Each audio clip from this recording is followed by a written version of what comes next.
건강생활의 지혜 2권 124페이지. 자녀의 교육.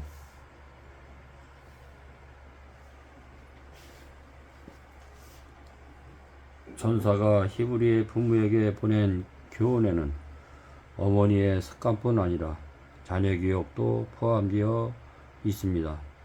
이스라엘의 구원자가 될 아이 삼손은 훌륭한 천성을 가지고 태어나는 것만으로 충분치 않았습니다.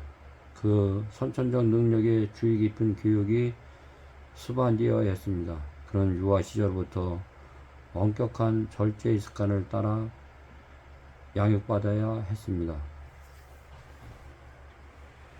침례자 요한에 대해서도 매우 유사한 교훈이 주어졌습니다. 그 아이의 출생 전에 하늘에서는 아버지에게 다음같은 기별이 왔습니다. 너도 기뻐하고 즐거워할 것이요 많은 사람도 그의 남을 기뻐하나니 이는 저가 주 안에서 큰 자가 되며 포도주나 소주를 마시지 아니하며 무때로부터 성령님의 충만함을 입으리라. 누가복음 1장 14절 15절 말씀. 구주께서는 위대한 사람들에 관한 하늘의 기록에 대하여 말씀하시면서 침례자 요한보다 더 큰 자가 없다고 선언하셨습니다.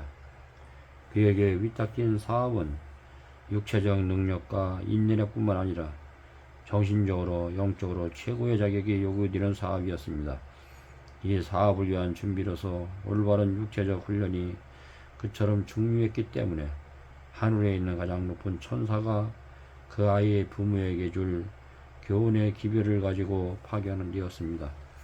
히브리인의 자녀들에 관한 지시는 자녀의 육체적 건강에 영향을 주는 것은 무엇이나 등한히해서는 안 된다는 것을 우리에게 가르쳐 줍니다. 중요하지 않은 것은 아무것도 없습니다. 신체의 건강에 영향을 미치는 모든 것이 마음과 품성에도 영향을 미칩니다.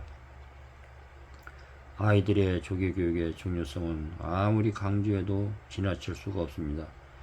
영아기와 유년기에 배운 교훈과 형성된 습관은 훈련의 모든 교훈과 훈련보다도 품성 형성과 생애의 방향 설정에 더 큰 역할을 하게 됩니다. 부모님들은 그 사실을 생각할 필요가 있습니다. 그들은 아이들의 보호와 교육의 기초가 되는 원칙들을 이해해야 합니다. 그들은 자녀들을 육체적으로, 정신적으로, 도덕적으로 튼튼히 기를 수 있어야 합니다. 부모님은 자연의 법칙을 연구해야 합니다. 그들은 인체의 기관들에 관하여 잘 알아야 합니다. 그들은 여러 가지 기관에 대한 기능과 그 기관들의 상호 이중관계를 이해할 필요가 있습니다. 정신이 육체적 능력에 미치는 관계와 그 둘의 상호간의 건전한 활동을 하기 위하여 필요한 조건들을 연구해야 합니다. 그러한 준비 없이 부모의 책임을 맡는 것은 죄악입니다. 심지어 가장 문명이 발달되고 살기 좋은 나라들에게까지도 오늘날 존재하고 있는 사망의 질병의 태아의 원인을 거의 생각하지 않습니다. 인류는 타락하고 있습니다. 3분의 1 이상의 사람들이 영아기에 죽습니다. 장년기에 이르는 남녀들 가운데서 절반 이상이 질병으로 고생을 하고 다만 소수의 사람들만이 인간의 수명을 제대로 누리게 됩니다.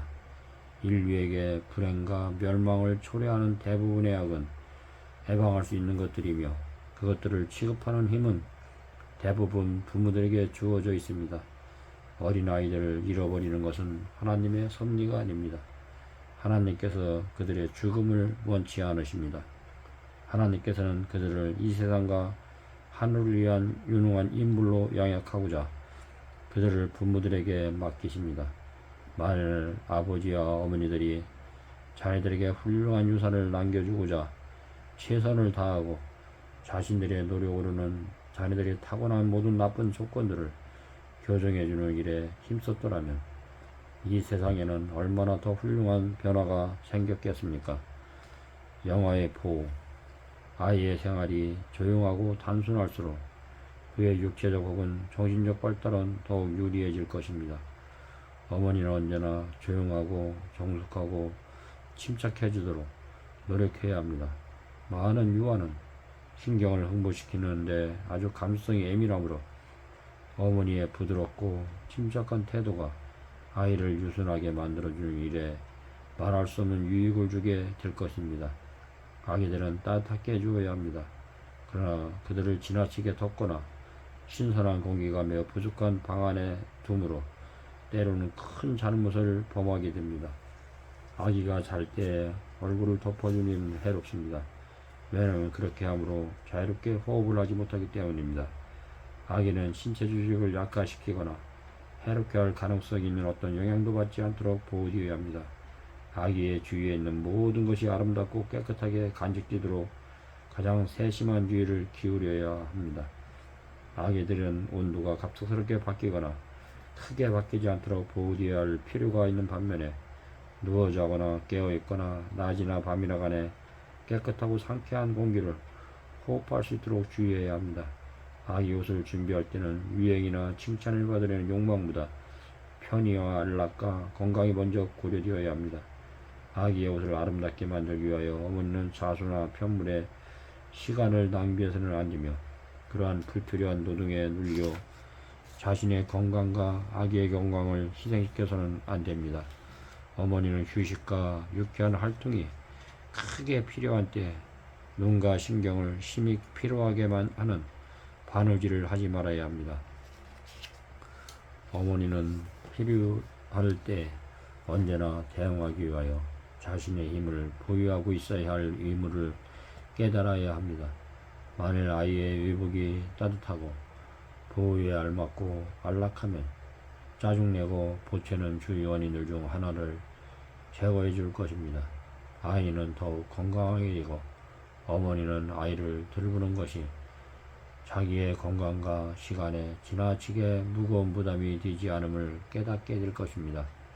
허리띠를 단단하게 졸라매던 매면 심장과 폐의 활동을 방해하므로 피해야 합니다. 어떤 경우든지 신체 기관을 압박하거나 자유로운 활동을 제한하는 의복을 입어 불편하게 만들지 말아야 합니다. 모든 아이의 의복은 완전히 자유롭고 충분하게 호흡할 수 있도록 넉넉하게 만들고 어깨에 멜 수 있도록 해야 합니다.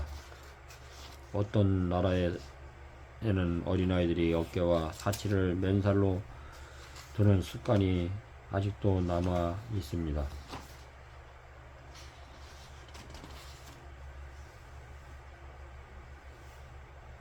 그러한 습관은 아무리 가혹하게 비난을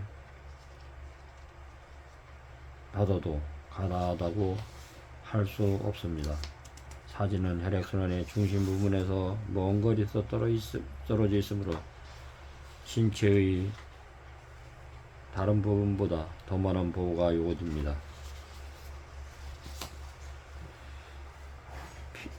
피를 몸의 끝부분까지 전해지는 동맥은 광범위하게 분포되어 있어 체온과 영양을 공급하기에 충분한 분량의 피를 나눠줄 수 있습니다.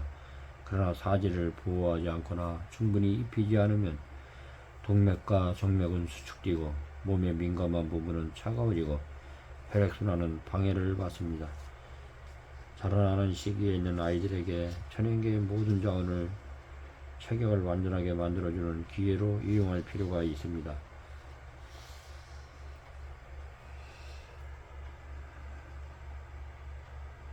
만일 사지가 충분히 보호되지 않으면 아이들 특히 소녀들은 일기에 따뜻한 날 위에는 밖으로 나갈 수 없습니다. 그러므로 그들은 추위가 겁나서 방 안에 갇혀 있게 됩니다.